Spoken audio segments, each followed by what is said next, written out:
আমি অসমৰ ৰাইজ যদি আমি অসমৰ ৰাইজ নহয় আমি যদি ভাৰতীয় ভোটাৰ নামে গুলি কৰি মাৰি পেলাই দিওঁ আমি অসমৰ ৰাইজ যদি আমি অসমৰ ৰাইজ নহয় আমি যদি ভাৰতীয় ভোটাৰ নামে গুলি কৰি মাৰি পেলাই দিওঁ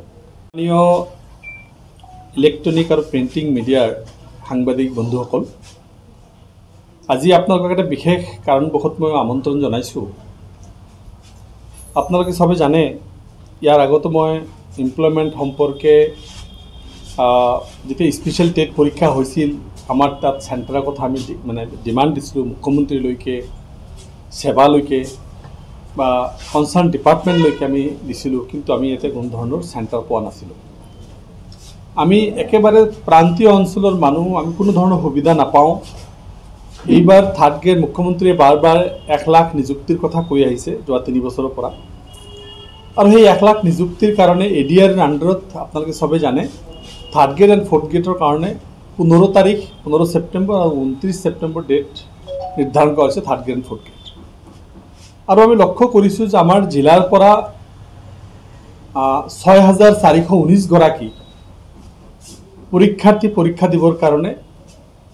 মনস্থ কৰিছে চাকৰি কিমান পাব আমি নাজানো কিন্তু আমাৰ ইয়াত পৰীক্ষা দিবৰ কাৰণে প্ৰিপাৰেশ্যন চলাইছে ফৰ্ম ফিল আপ কৰিছে আৰু তেখেতসকল পৰীক্ষা দিব আমি অতি আচৰিত হৈছোঁ যে এই পৰীক্ষাৰ চেণ্টাৰ গোটেই কিয় দক্ষিণ শালমাৰা মানকাচৰ ধুবুৰী গোৱালপাৰা গোটেই মানে পোষ্ট মানে এক্সামিনেশ্যনটো গুৱাহাটীত কিয় যোৱাকাইলৈ মোৰ জিলা প্ৰশাসনৰ এটা ভয়েস মেছেজ বা তেখেতৰ এটা সাৰ্কুলাৰ মই পাইছোঁ আৰু সেইটো দেখিছোঁ তেখেতসকলে কৈছে যে আমাৰ যেহেতু 6419 গৰাকী পৰীক্ষাৰ্থী এই গোটেইখিনি আমি গুৱাহাটীত কেনেকৈ লৈ যাম বা কেনেকৈ যাব মই আচৰিত হৈছোঁ যে জিলা প্ৰশাসনে কৈছে যে আমাৰ জিলাৰ পৰা অকল 1000 মানুহে মই ক'ব বিচাৰিছোঁ 1000 মানুহ নহয় যিকেইটা নাইট ছুপাৰ আছে বা যিকেইটা ডে ছুপাৰ আছে হায়েষ্ট 500-700 মানুহ যাব পাৰিব একদিনত তো তেখেতসকলে 10 তাৰিখৰ পৰা যাব দিছে যদি বাছত 10 তাৰিখত যায় আপুনি যাওক আজি কোনো বাছত টিকিট নাপায় এই 6000